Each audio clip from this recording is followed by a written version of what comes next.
سلام واهلا وسهلا بكم في قناة اسبريونتا. نرحب بالمشتركين جدد كامل. اليوم في هذا الفيديو حنشارك معكم مشاريع رمضان. هذا حيكون اول فيديو من سلسلة المشاريع اللي حنشاركها معكم باذن الله في الايام المقبلة ان شاء الله. وبالتأكيد جمعت لكم فيه مجموعة من الأفكار اللي رايحين تحتاجوها وتلقوا فيها بزاف حوايج جدد بإذن الله اللي راح تستفادوا منهم كامل، وأكيد رايحين تلقوا فيهم حاجة من الحاجة اللي راكم متميزين فيها نتوما، سواء حرفة أو مهنة أو حاجة تحبوها، ولا تبعوا الفيديو للأخير. إذا نبداو على بركة الله. اول حاجه نبداو بها وهي كما على بالكم باذن الله رانا على بعد شهرين ولا مابا رمضان ان شاء الله، لذلك هذه الفتره مليحه انكم تجربوا فيها حوايج بزاف، وكاين حوايج ديروهم قبل رمضان ويكونوا ناجحين باذن الله. من اهم المشاريع اللي تنجح قبل رمضان وهي فيما يخص الديكور والاواني. كما تعرفون الناس كامل يحبوا يشريو معان جدد، اللي ما عندوش يحب يشري، واللي عنده يحب يشري عفايس، يعني يلو كان ديكورات، اضاءة، لاد، فوانيس. هاكم على بالكم كامل وش يمشي في رمضان. مثلا كاين نابات تاع طابلة، كاين طابليات، كاين ردوات تاع المطبخ اللي يجيو كامل كيف كيف مع العناب ومع لي ست دو طابل، مع الطابلية ثاني، مع طابلية تاع بنتها الصغيرة، ولا يعني تاع بنات صغار. اما بالنسبة للمشاريع الناجحة ان شاء الله خلال شهر رمضان حيكون كاين عندهم ثاني فترة تهيئة، اللي هي هذه الفترة اللي قلت لكم ما شهرين ولا اللي بقات. صافي اي مشروع بغيتو تبداوه في رمضان لازم تبداو تهيئوا له منذ كان ان شاء الله. في وصف الفيديو او في اخر الفيديو حنفهمكم كيفاش تهيئوا لكل مشروع باذن الله. تابعوا الفيديو للاخر. اول مشروع هو مشروع الاكل، وكيما على بالكم حنايا الشعب تاعنا كامل يحب الماكله، سي بور سا مشروع الاكل مهم بزاف. مثلا تقدروا ديروا وجبات افطار وسحور جاهزين وتوصلوهم للناس. حاجه باينه انكم تصوروا لهم قبل المنيو تاعكم واش حديروا في هذاك النهار، وتحكموا لي كوموند تاعكم وطيبوا على حساب هذوك لي كوموند. من الاحسن انكم ديروا وجبات متوازنه، يعني ما ديروش ديما العجين. مثلا في بلا واحد يعني منيو واحد تاع النهار ديروا فيه شويه عجين، شويه مثلا مطلوع، مثلا شوربه، مثلا حريره، مثلا سوب، وتخيروا معها دوزيام بلا اللي يكون مثلا خضروات، ولا فيه حاجه تاع طبق فيه سمك ولا لحم ولا دجاج. كيما على بالكم راكم مالفين طيبوا في فطور رمضان وراكم مدين ايد، يعني كيما طيبوا لدياركم ابداو مشروعكم. والحاجه اللي تحتاجوها توصيل سريع، سواء تتعاقدوا مع واحد ولا منكم، يعني فرد من الأسرة. وأكيد قدر يكون فيكيلي، ولا أكيد أنكم تركزوا على المليو اللي تقدروه، ماشي لازم تكونوا توصلوا الولايات تاعكم كامل. كما تقدروا تخيروا مناطق فقط اللي تبيعوا لهم وتتعاملوا معاهم، قادرين نفس الزبائن يبقاو دائما يكومونديو من عندكم. ما تدريوش كاين اللي ما يلحقش يطيب، كاين اللي مريضة، كاين كل واحد وظروفه. ما تدريوش، توجور ننصحكم انكم تتقنوا العمل تاعكم وتخليوها على ربي. نبقاو مع مشاريع الاكل. ثاني حاجة وهي الحلويات الرمضانية، هذوك الحوايج المعسلين، بسبوسة، قلب اللوز، الزلابية، المقروط.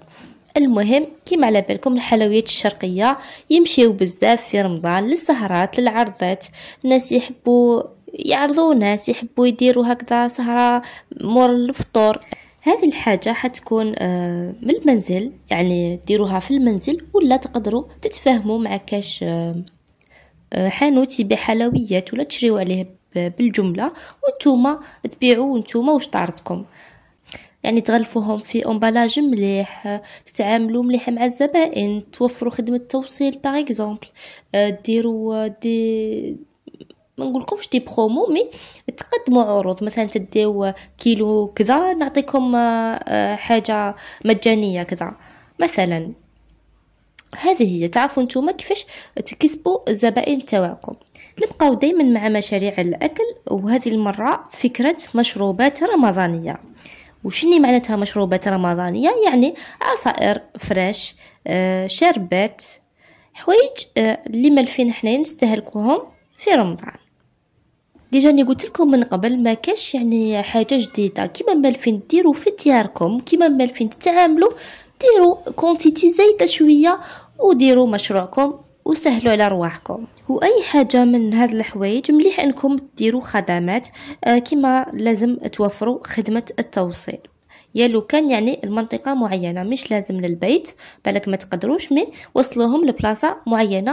من الاحسن انكم تكونوا نتوما المستكلفين بالتوصيل، يعني ما تدخلوش معكم شركه توصيليه ولا نتوما منكم فيكم، يعني باش يزيد الربح اكثر وباش تكونوا سريعين اكثر وتتحكموا في الامور مليح. فكره واحده اخرى في مشاريع رمضان ان شاء الله اللي تخص الماكله، واللي هي التمور والمكسرات. باغ اكزومبل تقدروا ديروا دقله محشيه، مثلا ديروا تاع اللوز وحدها، ديروا تاع الجوز وحدها، والثمن اللي يناسب الجميع. ركزوا توجور على الثمن وعلى الطلب، يعني ما تكونوش ديروا حوايج يعني غاليين ومن بعد يبقاو لكم، سيو تمشيو مع الطلب تاع الزبائن والقدره. هذه هي. كاين اللي يحبوا حاجه مليحه وشابه بزاف، كاين اللي مثلا حاجه تاع كاوكاو برك بسيطه. المهم وانتوما توجور اتقنوا العمل تاعكم، هذا واش نوصيكم. كيما تقدروا ديروا مكسرات، تنوعوا مثلا تجيبوا كاجو، لوز، جوز وتلموهم في اون بواط شابه. كيما هضرنا على هذو لي بوكس يعني الشابين لي بواط تاع المكسرات، نسيت هذه النقطه باش نقولها لكم مع الحلويات اللي تقدروا ديروا باتيسري ولا حوايج هذو تاع لي كرام ولي ديسير وتحليات، تقدروا ديروهم في دي بواط شابين هذوك ترونسبارون وتقدموهم يعني بطريقه جميلة، يعني للناس كامل يحبوا الواجد. يعني ذكا رانا في عصر السرعة، الناس يحبوا يربحوا راحتهم ووقتهم ويشريوا يعني هاد الامور، يشريوهم ويديروا بهم سهرات تاعهم. صافي نتوما سيو برك تجيبوا فكرة جديدة وديروا امبالاج باب وريحة تمشي لكم باذن الله. نتوما برك اتقنوا وتكلوا على ربي، وربي سهل الجميع. واحد حب ينجح وحب يدير مشروعه وينطلق. من جانب آخر ثاني كاين مشاريع واحد أخرين ناجحين بإذن الله، واللي هما خدمات التوصيل، اللي يقدر يعني يدير شركة ويكبرها، يعني يديرها لجميع الولايات ولا مجموعة من الولايات، يعني كل واحد مقدوره. سينو كاين فكرة أخرى اللي هو واحد يكون عنده كيفاش يتنقل، يبدا يكتب مثلا بوب، دوكا يدير بوب في فيسبوك: يا جماعه انا حاب نخدم ليفرور في رمضان ان شاء الله، اللي تحتاج اللي يوصل لها الطلبيات تاعها، ولا اني هنايا نخدم من الساعه الفلانيه للساعه الفلانيه في البلاصه الفلانيه الولايه الفلانيه. وهذه هي قدرت دير توصيل غير داخل لافيل تاعك، ماشي شرط تبعد ولا تروح ولايه اخرى. فهمتوني يعني الفكره هذه؟ كيما اللي يحب يكون عنده خدمة ثابتة، يعني تقريبا يعني حاجة ما هي ثابتة، مي يقدر يتعاون مع مطاعم ولا مع اللي يبيعوا الحلويات، ولا يعني بالك حتى اللي يبيعوا أي حاجة يتعاون معهم ويقولهم أنا نخدم ليفرر، فوالا أنا نوصل لكم، ويتعامل على أساس الخدمة هذه الولاية والمكان وكل شيء والسعر، حاجة باينة. كاين مشروع واحد اخر ثاني بسيط اللي هو انشاء محتوى رقمي، وهي الحاجه اللي راهي ناجحه دوكا في وقتنا الحالي. ما كاش واحد يعني ما عندوش هاتف، هو محتوى في اليوتيوب.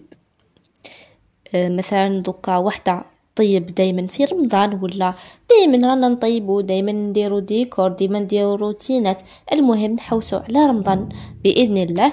يحتاج انه ديروا قنوات مثلا خاصة بالطبخ، خاصة بالارشادات ونصائح في الصيام في الدين تاعنا، واش نقدروا نديروا الادعية، نقدروا نديروا مثلا قناة خاصة بالديكور بالتزيين، يعني سواء كانت خاصة بالأكل، يعني ديكور الأكل، ولا ديكور لاطابل تاعنا، ولا ديكور الصالون، ولا السهرات كيفاش نسقوا الأواني وكيفاش نرتبوا الحالة. المهم كل واحدة واش طارتها، أنا نمد لكم الفكرة وانتوما كل واحدة والموهبة تاعها، وكل واحدة والمميزات اللي عندها. كاين مشاريع أخرى واللي تبدا من نص رمضان هكذاك، ولا رمضان كامل. يعني دوكا الناس عادوا يبداو من رمضان يشريوا الملابس للأطفال. المشروع الآخر اللي هو للملابس. دوكا حنايا الناس كامل يحبوا يشريوا الملابس سواء كبار ولا صغار، ولكن في التخيره الاخرى عادوا لي بارون يسمحوا مروحهم يشريوا لولادهم.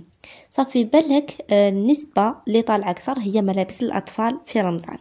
سيو تشوفوا يعني محلات يبيعوا بالجمله بري مليح، ولا نتوما تخيطوا، ولا المهم كل وحده والمقدور تاعها انها تبيع ملابس الاطفال. وركزوا بزاف على التوصيل ولومبالاج كيما وصيتكم. اما هذه الفكره واللي هي تبدا نورمالمون من نص رمضان، اللي هي حلويات التقليديه الخاصه بالعيد. عن بالكم بلي العيد يحبوا الناس يشريوا الحلوى، يعني كاين اللي ما يقدرش يطيب في داره يحب يجيب حبات هكذا يعقب بهم قيس ما يجيوها ضياف، ولا قيس ما يدي اللي رايح يعيدهم. كاين حتى اللي يديو المهيبات، كاين اللي يجيوهم الناس اللي الخطابه ولا اللي يجيبوا لهم المهيبات يحطوا لهم حاجه شابه. المهم ركزوا على الجانب هذا ثاني، واللي تقدر دير اي نوع من الحلويات التقليديه دير، وتوجور نوصيكم الاتقان ثم الاتقان. كاين مجموعه من النصائح اللي نوصيكم عليهم وهما التسويق. سيو ديما ديروا عروض، تشوفوا المنافسين تاعكم كيفاش راهم يديروا كيفاش يخدموا، وديروا عروض خاصه بكم تتميزوا بها نتوما. كيما ثاني اللي حابين يديروا طبخ، ولا حابين يديروا توصيل، ولا حابين يديروا اي مشروع من اللي هدرت عليه دوكا، سيو تبداوه من دوكا. ديروا التحضيرات الخاصه به، سواء تشوفوا المواد الغذائيه بقداه، لومبالاج تاعكم بشحال، تشوفوا منين تشريوا الملابس، محلات الجمله ويد الاولى، تشوفوا كيفاش ديروا التوصيل تاعكم، تشوفوا مثلا لي غوسات الشابين الناجحين بالنسبه للحلويات ولا الطبخ. مثلا اللي تحب مثلا تبيع المطلوع الكسره، تشوف المقادير المضبوطه ودير حسابها في السعر، ودير حسابها في هذا المكونات قداش تحتاج، يعني الكمية، من تشري، من القرو، من كيفاش توصل، دخل كامل كما نقولوا الضرائب والمصاريف كامل دخلهم باش تحدد السعر تاعها. يعني منذ كنتوا ما تخدموا على المشروع تاعكم، وبالك منذ كنتوا تبداو يعني تجلبوا تبداو تبنيو الزبائن تاعكم، يعني زبائن اللي جربوا دوكا يبقاو يمشيو معاكم حتى رمضان. بالك بعد رمضان ان شاء الله نتوما سيو توجور تخموا لبعيد، ماشي غير رمضان وتحبسوا، لا سيو تكون البدايه تاعكم رمضان، واللي ديروا بها الشهره تاعكم، واللي الناس بها يبداو يعرفوكم، ومن بعد تكملوا طريقكم. هذه النصيحة ثاني اللي ننصحكم بها. كما كاين حاجة واحدة أخرى ثاني بالنسبة اللي حابين يبداو في مشروع الملابس بالنسبة للأطفال، سيو أنكم تشريو معهم لي زاكسيسوار ولا كشعفسة هكذا. بالنسبة للبنات ليبا ولا عفايس هكذا صغار اللي تقدروا تمدوهم كادو اون بلوس على المشتريات اللي يشريوهم الناس. يعني ديروا لهم باللي تشريو لبسة ولا زوج عندكم بونوس كادو.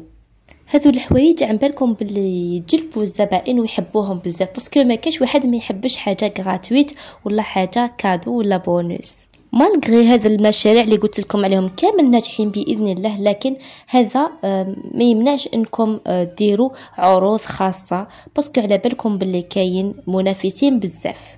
اما بالنسبه لي حابين يديروا قناه على اليوتيوب ثاني، من ذكا نصحكم انكم تبداو وتعرفوا كيفاش ديروا مونتاج تاع الفيديو، كيفاش تصوروا، كيفاش تحطوا التليفون تاعكم باش يبان، تبداو توالفوا الخدمه باش تخلصوا بالخف هكذا. تهيئوا رواحكم رمضان ان شاء الله كي تكون الخدمه قويه تلقاو رواحكم آليز. وبما انه هدرنا بزاف على المشاريع حابه نفكركم باللي كاين مشاريع خيريه ثاني في رمضان اللي نالوا بها ثواب واجر كبير، واللي هي مشاريع توزيع وجبات افطار صائم، سواء انكم تتعاونوا مع مساجد ولا مع جمعيات، ولا نتوما بالذات ديروا بيبليكاسيون على الفيسبوك للمحتاجين. مثلا عندكم جيران بعاد عليكم، على بالكم باللي مثلا ما عندهمش بالك يلو كان مثلا نقولوا عندهم بصح ما همش ياكلوا حاجه شابه، وانت تكوني مثلا يعني مكتفيين عندكم يعني بالفاضل وتاكلوا الدجاج وتاكلوا اللحم، يعني الله يبارك، اللهم أديمها نعمه. لكن دنقو ثاني للناس اللي ما عندهمش هذا رمضان كيما نقولوا واحد يسارع انه يدير اجر ويكسب اجر ويساعدوا اللي يفرح ناس يعني ما عندهمش ويفرحهم بحاجه كيما هذه. ما تنساوش تاني بلي كاين بزاف خدامين اللي يجيو اوغ ولايه، يعني ماهمش في ولايتهم وجو غير على جال الخبزه وعلى جال الخدمه، صافي مشتاقين ياكلوا ماكله الدار ويحبوا سورتو في رمضان ما كاش شكون يعني يعطي لهم ويطيب لهم لي ريستورون، ما كاش. يعني سيو توجور انكم تفكروا هذا العمال هذو، يعني لو كان خطره على خطره تمدوا لهم يعني افطار من افطار تاعكم، يعني ديري شويه زياده وتمدي، يعني ماشي شرط انك ديري على جالهم. هنا نكون وصلت نهايه لا فيديو تاع اليوم، ان شاء الله تكون فادتكم وديتوا افكار، ان شاء الله يا ربي كامل تستفادوا منه وكامل تبداو في المشاريع تاعكم، ونكون عطيت لكم جرعه تحفيزيه وحليت لكم عينيكم على بعض المشاريع اللي راهم ناجحين وانتم ما على بالكم شو انتم مستهزئين، يعني توجور تهاون تهاون تهاون. ان شاء الله نكون حفزتكم يعني باش تبداو ان شاء الله ابداو. هذا الفيديو هذه يعني عصرت فيها مخي وجبت لكم افكار، يعني لحد الان هذوما الافكار اللي عندي فيما يخص مشاريع رمضان ان شاء الله. سينو اذا زدت لقيت افكار واحد اخرين حنشاركهم معكم في جزء ثاني ان شاء الله. لما لا، انا النيه تاعي توجور باش نعاونكم وكامل ديروا مشروعكم وديروا حاجه اللي راكم حابينها.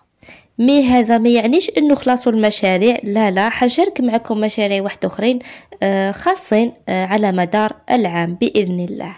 نشكركم كامل اللي وصلوا لنهاية لا فيديو على حسن الظن وعلى حسن الثقة تاعكم، واللي تبعتوا الفيديو الأخير نقولكم ربي يعطيكم وش تتمنوا، وإن شاء الله ربي يسهل لكم كل خير، اللي فيها خير ربي يسهلها لكم إن شاء الله، ويرزقكم من حيث تحتسبون ومن حيث لا تحتسبون. ربي يرزق كل واحد حاجة اللي يحتاجها، الصحة، المال، الذرية، وربي يسهلكم أموركم كامل بإذن الله اللي فيهم خير لكم دايما. ما تنساوش ديروا ابوني جام وكومنتير شباب، واي تعليق نرحب به، يعني ماذا بيا تعطوني افكار ثاني باش ندير لكم فيديوهات واحده اخرين ان شاء الله. نلتقي في فيديو اخر ان شاء الله. ديروا ابوني. دمتم في رعايه الله وحفظه. سلام.